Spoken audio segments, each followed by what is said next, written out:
Hola, estimats i estimades. En aquest vídeo parlarem del complement circumstancial. El complement què?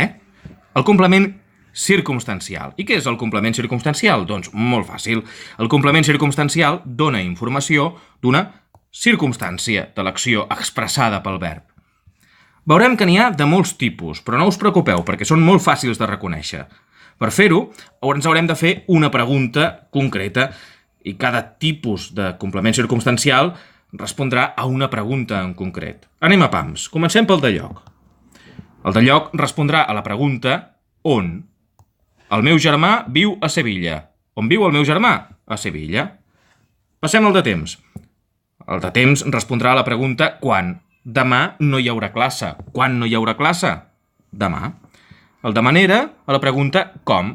L'avi camina a poc. Com camina l'avi? Doncs a poc. El de quantitat, a quan? Hem estudiat? Doncs ja ho sabeu.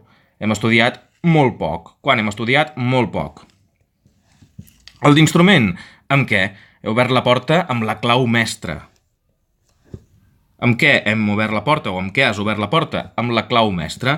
I el de companyia, amb qui? Aniré de vacances amb els amics. Amb qui aniré de vacances? Amb els amics. Passem ara a enumerar les característiques bàsiques del complement circumstancial. La primera i la més important és que generalment no és un complement obligatori, per tant, en podem prescindir. Aquí en teniu un exemple. L'avi camina a poc.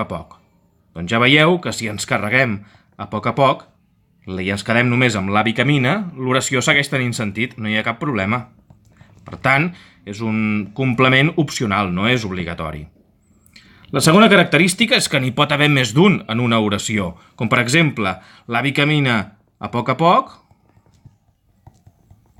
Això seria un complement circumstancial de manera amb el seu bastó.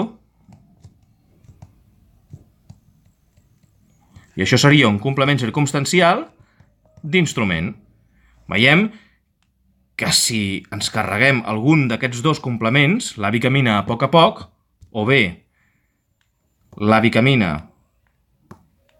amb el seu bastó, l'oració segueix tenint sentit, perquè es tracta de complements opcionals. Fins i tot ens els podem carregar tots dos i no hi ha cap problema. L'avi camina. Ara veurem la substitució pronominal. Generalment, gairebé sempre, el complement circumstancial es pot substituir pel pronom i. L'avi camina a poc, l'avi camina. El meu germà viu a Sevilla, el meu germà hi viu. L'avi hi camina o el meu germà hi viu. Gairebé sempre per i. Però en els complements circumstancials de lloc que expressen procedència, ho podrem substituir, o haurem de substituir, pel pronom en.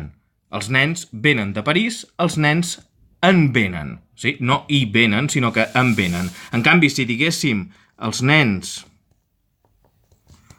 van a París, i per tant expresséssim no procedència, sinó destinació, diríem els nens hi van.